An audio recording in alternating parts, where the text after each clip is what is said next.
Ion Antonescu has unequivocally left a huge mark on Romania's history. The once powerful dictator was condemned for his actions and executed. His biography is a fascinating story of ambition, tyranny, and justice. In this movie, there will be secret interrogation protocols of the dictator and many more interesting things. Don't forget to subscribe to the channel, put a like, and watch the video in full. But first, about the personality of Antonescu. Ion was born in a well-to-do family of a military officer. After finishing school, he followed his father's footsteps and entered a military school. Antonescu participated in the suppression of peasant uprisings and already at a young age became famous for his cruelty. The peasants called him Red Dog, red because of his red hair. Antonescu was a promising military man, and during World War I he received the Order of Mihai the Brave, Romania's highest combat award. He also wrote a book about the country's history where he supported the country's territorial claims. Antonescu's reputation was controversial.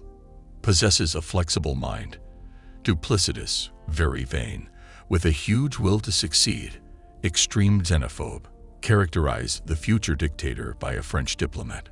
French representatives did not want to see him in the role of military attaché, but he got the post after all. After several years of work abroad, Antonescu returned home and gradually moved higher and higher. He was promoted to the rank of general. In 1937, headed the Ministry of Defense. Soon he was arrested by order of the king and demoted, but not for long. The monarch's reputation was shaky. Not everyone recognized his legitimacy. In 1940, Antonescu became prime minister and openly opposed the king, demanding his abdication in favor of his son Mihai I. As it happened, Antonescu gained real power over the country. The ruling party became the fascist Iron Hand. Under the Marshal's leadership, Romania entered into an alliance with Germany and the Axis. Romania received support from it.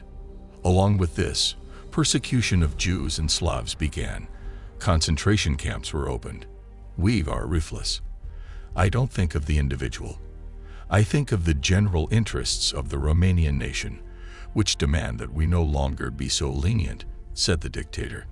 In a document from the Central Archive of the Russian Federal Security Service, Antonescu was informed about the existing plans of the German attack on the USSR at his third meeting with Hitler, held in Munich in May 1941.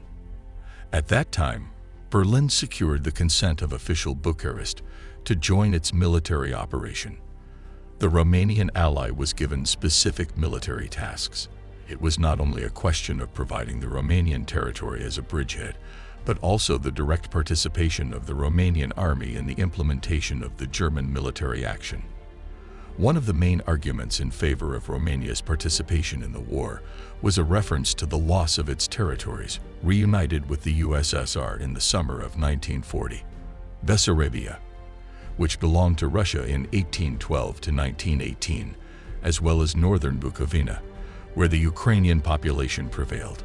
Hitler emphasized at that time that Romania could not avoid war with the USSR. As for the return of Bessarabia and northern Bukovina, it has no other way but to fight on the side of Germany. At the same time, Romania was promised the right to occupy and administer other Soviet territories up to the Dnieper. The Antonescu regime took full advantage of this right received from Hitler in 1941 to 1944. We are talking not only about the destruction of civilians in Bessarabia, Transnistria, and southern Ukraine. The documents contain data testifying to the scale of robbery of the occupied Soviet territory, the export of grain and property, including the equipment of industrial enterprises in Odessa, without renouncing the occupation of a considerable territory of the USSR. The Romanian leaders, however, by no means considered the issue of revision of the decisions of the Second Vienna Arbitration, according to which Germany and Italy gave Hungary on August 30, 1940 northern Transylvania with an area of 43,000 km². Hitler already in November 1940 stated, and in May 1941 confirmed in a conversation with Antonescu, that the Vienna arbitration has not yet had the last word, and thus made it clear that Romania could count on a revision of the decision made in Vienna about Transylvania. In this case, the Führer was clearly bluffing. After all, Hungary, like Romania, was an ally of Nazi Germany. The participation of its troops in the Eastern Campaign of the Third Reich could not but be paid for by the acquisition of new territories, not least at the expense of neighboring Romania. Romanian leaders were well aware of this. It is indicative that, talking to Hitler and Ribbentrop, they were undisguisedly concerned about plans to involve Hungary in the military tasks of the Third Reich. Obtaining northern Transylvania did not quench the geopolitical appetites of the top of the Chartist regime, which claimed for more, if possible, the restoration of Hungary within the borders of the lands of the Crown of St. Stephen, which included all of Transylvania, Slovakia, Croatia, Vojvodina, Transcarpathian Ukraine, etc., having greatly disappointed Romania with the Second Vienna arbitration and not satisfied Hungary. Nazi Germany at the same time not only retained leverage over the two warring countries, but also gained additional opportunities to play to its own interests on the Hungarian-Romanian contradictions.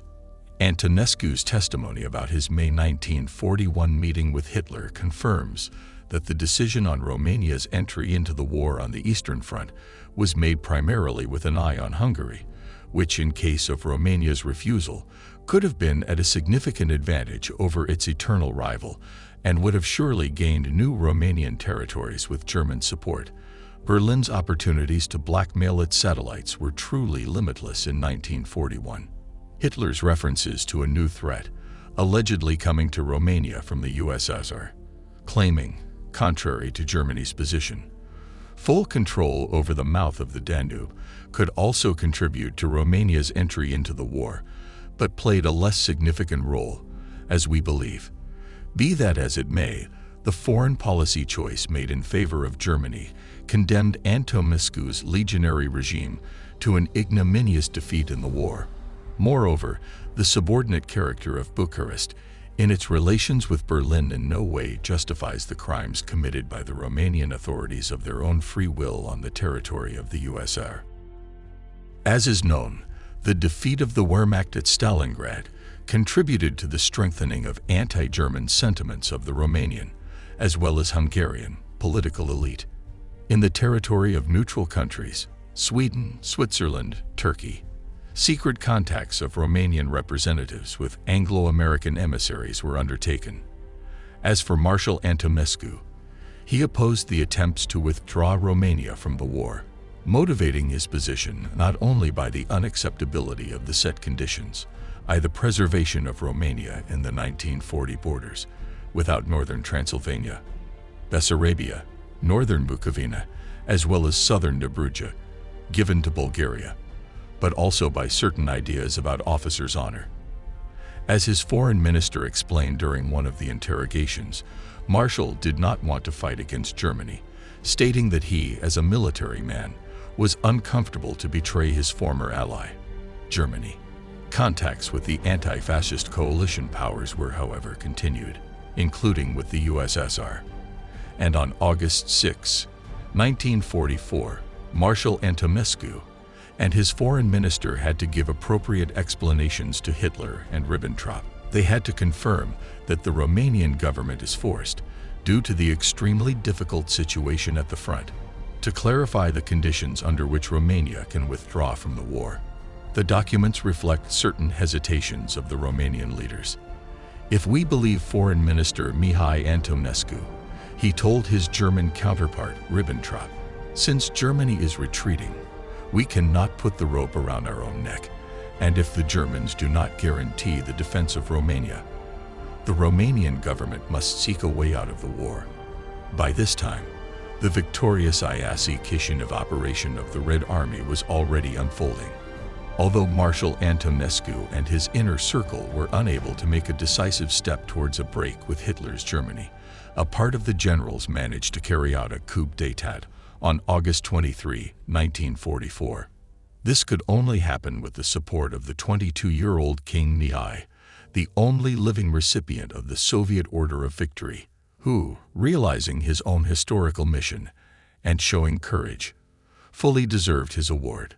The pro-Nazi regime of Antonescu fell, and on September 12 an armistice agreement with the USSR was concluded. Romania, having declared war on Germany, went over to the side of the Allied powers, and its army managed to take part in the defeat of the Third Reich. Minuteis of the Interrogation of Marechal Antonescu. June 26, 1945, Antonescu, born in 1882 in Pitești, Romania. Romanian, comes from a military family, with higher education, non-partisan. Before his arrest, he was the leader of the Romanian state, military rank, Marshal. Question: you were arrested by the command of the Soviet troops in Romania as one of the perpetrators of the war of the German-Romanian invaders against the USSR.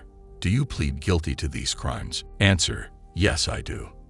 My guilt consists, first of all, in the fact that after my coming to power in Romania in September 1940, I strengthened in every possible way the connection of Romania with Germany and helped Hitler in conducting the war of conquest started by him in Europe. In concrete terms, at Hitler's request, with which he addressed me in January 1941, I allowed the passage through Romania of German motor mechanized troops bound for the Balkans to carry out the aggressive designs of the German imperialists there. At the same time, throughout the war, I supplied Germany with strategic raw materials and agricultural products. Question: in other words, you, after coming to power, put Romania in the service of the Germans and yourself turned into a direct assistant to Hitler in his robbery in Europe. Answer: in essence, yes. However, please consider that if I had refused the alliance with Germany and had not helped Hitler in the war of conquest he had started, the German army would have occupied Romania. Question: by entering into a criminal alliance with Hitler, you were guided not by the threat of occupation, but by your aggressive designs. That is what you should talk about first of all.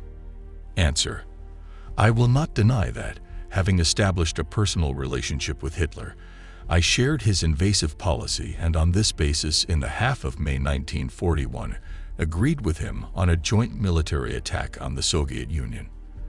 After appropriate preparations, our intended attack on June 22, 1941 was carried out. I have thus placed myself among the ranks of war criminals, and in this I plead guilty. I also confess my guilt before the Soviet people that with the help of the Romanian and German troops I occupied a part of the Soviet territory, established my administration there, and continued the war against the Soviet Union until the fall of Romania in August 1944. Q. About the circumstances under which you agreed with Hitler to attack the Soviet Union. Show in detail. Answer: in the first half of May 1941, without any warning, I was summoned by Hitler to his headquarters, which was then in Munich, and upon my arrival there I immediately went to him. At our meeting, which took place in one of the mansions, Hitler informed me that he had decided to launch a military attack on the Soviet Union in order to seize the territory and prevent the USSR war against Germany, which he said was being prepared. Having prepared this attack, Hitler said, we will carry it out unexpectedly on the entire length of the borders of the USSR, from the Black Sea to the White Sea. The unexpectedness of the military attack, Hitler continued, will give us the opportunity in a fairly short period of time to occupy the territory of the Soviet Union and thus get inexhaustible sources of wealth, free labor, and eliminate one of the most dangerous of our enemies. Proceeding from his invasive plans, Hitler offered me to provide the territory of Romania for the concentration of German troops, and along with this, to take a direct part in the implementation of a military attack on the Soviet Union. If I refused to do so, Hitler remarked, Romania, due to the presence of German troops there, would be subjected to destruction by the Soviet Union, which at the first stage of the war could offer the Germans quite strong resistance. In addition, Hitler declared, Romania should not stand outside this war, if only because the Soviet Union had taken away from her Bessarabia and northern Bukovina, which she could get back only with the help of war on the side of Germany. At the same time, he pointed out that for our help in the war, we could get not only Bessarabia and northern Bukovina, but also other Soviet territories, up to the Dnieper. Question. And you, flattered by the good of others, accepted Hitler's offer? Answer. Yes, grasping the possibility of territorial acquisitions expressed by Hitler, I accepted his proposal for a joint attack on the Soviet Union. At the same time, I undertook to prepare for participation in the attack the required number of Romanian troops, and, if possible, to increase the supply of oil and agricultural products needed for the needs of the German army. After we made a unified decision on a military attack on the Soviet Union, I returned to Romania and began preparations for the upcoming war. Question. What did it consist in? Answer. Upon returning to Romania, I immediately called to myself the Chief of General Staff of the Romanian Army, General Antonescu. 5. Informed him of the decision I made together with Hitler on the issue of attacking the Soviet Union, and ordered him to immediately prepare a mobilization plan for the deployment of the Romanian army and its concentration on the border with the USSR. At the same time, I ordered him to mobilize in the country with the expectation of forming 14 new divisions, in addition to the 26 existing ones, as well as to mobilize the cavalry and vehicles needed to support both the existing and newly formed divisions. When all the necessary orders for the army were given, I had meetings with each of my ministers in May and June 1941, who were also informed of my and Germany's preparations for an attack on the Soviet Union, and each of them gave appropriate instructions. Question. How did your ministers react to this? Answer. The ministers were in full agreement with my and Hitler's decision to attack the Soviet Union, and they accepted all my orders and instructions without any discussion. They were as much in favor of an alliance with Hitler as I was, and helped me in every possible way to strengthen our ties with Germany. Question. What instructions did you give to your ministers concerning the preparation of a military attack on the Soviet Union? Answer. At that time, I conferred with the Secretary of State, Antonescu, who later became my deputy and Minister of Foreign Affairs, the Minister of Finance, General Stoianescu, the Minister of National Economy, General Potopianu, the Minister of Railways, General Georgescu, the Minister of Justice, Stoicescu, and proposed to them to allocate from each ministry the required number of officials to organize the civil administration in the Soviet territory occupied by us. At the same time, I summoned the Minister of the Interior, General Popescu, and the Inspector General of the Gendarmerie, Vasiliu, who were instructed to take charge of the formation of special gendarmerie battalions to be allocated to the civilian administrative bodies to be created in the occupied Soviet territory as an armed force. To the ministers, I indicated that the officials allocated by them, in addition to organizing the civil administration bodies, should seize the collective farm crops, which we needed especially because of the great shortages of food in Romania. Q. In other words, you gave your ministers a direct order to rob Soviet agriculture. Do you recognize this? Answer. I recognize it. The Romanian occupation authorities, headed by the civilian commissar Alexianu, 10 appointed by me, systematically engaged throughout the entire period of occupation of Soviet territory in requisitioning bread, cattle, and other agricultural products. All this was done on my direct orders. Question. The Romanian troops and the apparatus of civil administration created by you were engaged in robbing not only collective farms. They robbed and destroyed Soviet industrial enterprises, educational and cultural institutions, and also committed mass extermination of Soviet people. Do you also recognize this? Answer. Yes, I, as a former leader of the state, am certainly responsible for all the facts of robberies and atrocities committed by the Romanian troops and representatives of the civil administration on the occupied Soviet territory. Question. It is not only your responsibility as the head of state. The materials of the investigation and numerous documents show that the mass robberies and extermination of Soviet people on the Soviet territory occupied by the Romanian troops were carried out on your direct orders. Will you deny such facts? Answer. No, I will not deny the facts of robberies and atrocities committed by the Romanian authorities in the occupied Soviet territory. I must admit that some of them were indeed authorized by me. Question. Speak more specifically. What orders did you give to your authorities about looting and violence against Soviet people? Answer. After the occupation by Romanian troops of Odessa and the Soviet territory lying between the Dniester and the Bug, which we called Transnistria, I gave orders to Inspector General Vasiliu of the Gendarmerie to establish a system of concentration camps in the territory we occupied. In these camps, on my orders, a large number of Soviet civilians were imprisoned who were suspected of ill will towards the occupying Romanian authorities and were also classified as unreliable. Q. In short, Soviet civilians who did not want to join your service were imprisoned in concentration camps. Answer. Yes. Question. Where exactly did you set up concentration camps for Soviet people? Answer. Such camps were established in a number of localities, the names of which I cannot give you. I remember that there were concentration camps in the places Vaprianka, Berezovka, Groslovo, and others. Question. What kind of regime was established in these camps? Answer.